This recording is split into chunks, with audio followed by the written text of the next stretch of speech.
शिव पुराण के अनुसार भगवान शिव को स्वयंभू माना जाता है, जिसका मतलब होता है कि भगवान शिव का जन्म स्वयं ही हुआ था। यानी कि इससे एक बात तो साफ हो जाती है कि ना ही भगवान शिव की कोई माता है और ना ही उनके कोई पिता हैं। इसी कारण से भगवान शिव पंच तत्वों से भी परे हैं, जिस कारण से इन्हें मृत्यु का भी कोई भय नहीं है और इनकी मृत्यु कभी नहीं हो सकती। पर अब बात करते हैं विष्णु पुराण में बताई गई भगवान शिव के जन्म से जुड़ी हुई एक और कहानी के बारे में।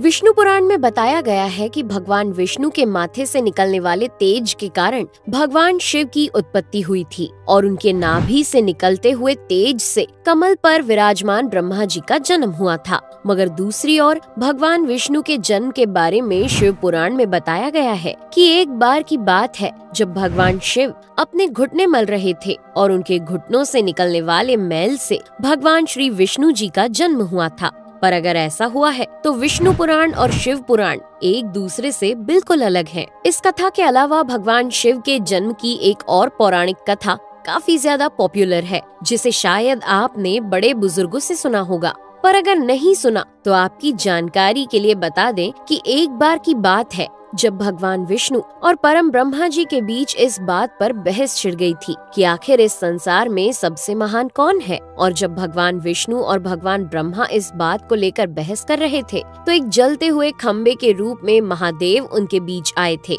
दोस्तों, वो दोनों इस रहस्य को नहीं समझ पाए और तभी अचानक से एक आवाज आई जिसने कहा कि जो भी इस खम्बे का छोर ढूंढ लेगा वही सबसे महान कहलाएगा। ऐसा सुनते ही ब्रह्मा जी ने एक पक्षी का रूप लिया और खम्बे का ऊपरी हिस्सा ढूंढने निकल गए। वहीं विष्णु जी ने वराह का रूप धारण किया और खम्बे का अंत ढूंढने निकल गए।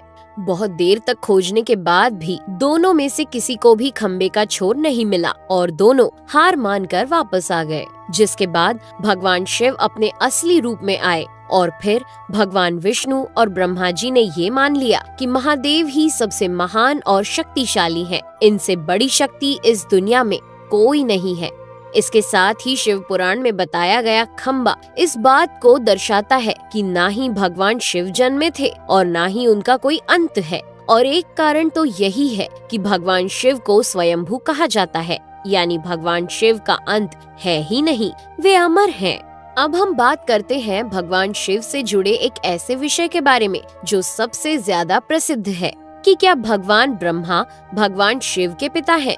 जी हाँ, इनकी ये कहानी लोगों के बीच काफी प्रसिद्ध है। तो आपको बता दें कि आखिर किस प्रकार भगवान शिव ने ब्रह्मा पुत्र के रूप में जन्म लिया था। इसके पीछे विष्णु पुराण की एक पौराणिक कथा है, जिसके अनुसार जब धरती, आकाश, पाताल या कहें पूरा यूनिवर्स जलमग्न यानी पानी में डूबा हुआ था, तब भगवान विष्णु के अलावा कोई भी देव या प्राणी इस संसार में नहीं था। तब केवल विष्णु ही जल सतह पर अपने शेष नाग पर लेटे हुए नजर आ रहे थे। जिसके बाद उनकी नाभि से कमल की डंडी पर ब्रह्मा जी प्रकट हुए और जब भगवान ब्रह्मा और भगवान विष्णु इस यूनिवर्स से संबंधित बातें कर रहे थे तब भगवान शिव प्रकट हुए, जिसके बाद ब्रह्मा ने उन्हें पहचानने से इनकार कर दिया। इस कारण से भगवान शिव रूठ गए और उनके रूठ जाने के कारण भगवान विष्णु ने उन्हें दिव्य दृष्टि प्रदान कर ब्रह्मा जी को भगवान शिव की याद दिलाई। जिसके बाद भगवान ब्रह्मा को अपनी गलती का एहसास हुआ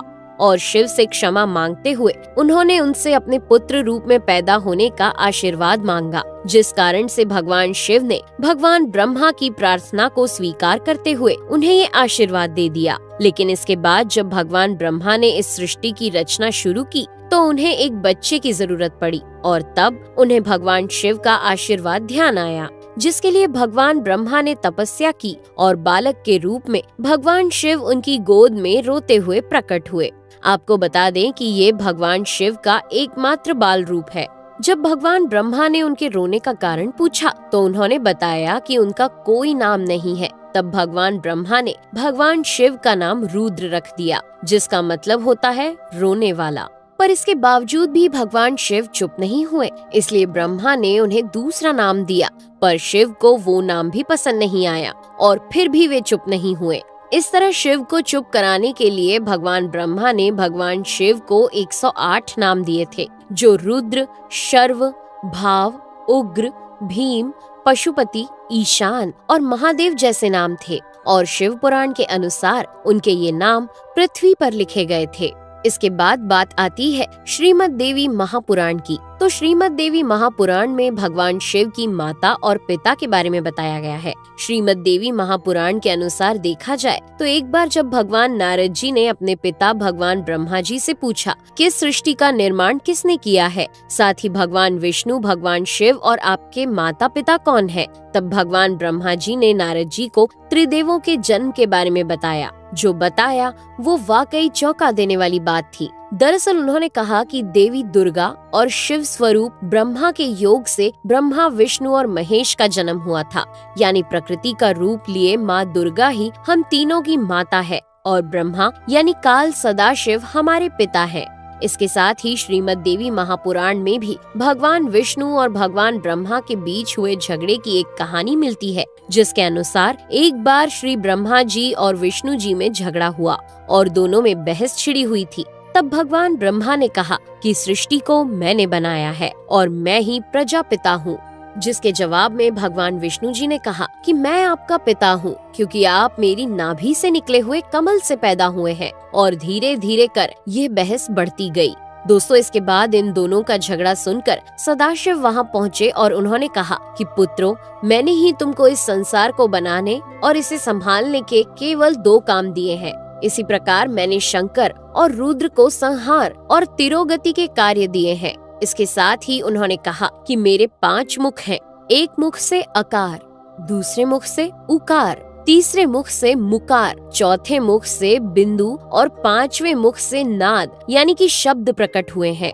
उन्हीं 5 को एक साथ मिलाकर देखा जाए तो एक अक्षर ओम बनता है, जिसे आज हम सभी भगवान शिव के मूल मंत्र के रूप से जानते हैं। इतना कहने के बाद भगवान ब्रह्मा और विष्णु दोनों ही समझ गए कि भगवान शिव से ज्यादा शक्तिशाली इस दुनिया में कुछ भी नहीं है और दोनों ने भगवान शिव को प्रणाम किया और चले गए। चलिए दोस्तों, अब जब आप भगवान शिव के बारे में इतना तो जान ही चुके हैं, तो क्या आपको पता है कि आखिर भगवान शिव ने किससे शिक्षा प्राप्त की थी और उनके गुरु कौन थे? हम जानते हैं शायद ही इसका जवाब आप में से किसी को पता होगा, पर जिन्हें नहीं पता उन्हें बता दें कि भगवान शिव स्वयं इस संसार के गुरु माने जाते हैं, जिन्होंने इस संसार में गुरु शिष्य की परंपरा की शुरुआत की थी। लेकिन अगर सवाल आता है कि आखिर भगवान शिव किसके गुरु थे, तो आपको जरूर जान लेना चाहिए कि हिंदू धर्म के ग्रंथ कहते हैं कि ब्रह्मा जी और शिव जी इस संसार के सबसे पहले गुरु हैं, जिन्होंने गुरु शिष्य के इस रिश्ते की शुरुआत की थी।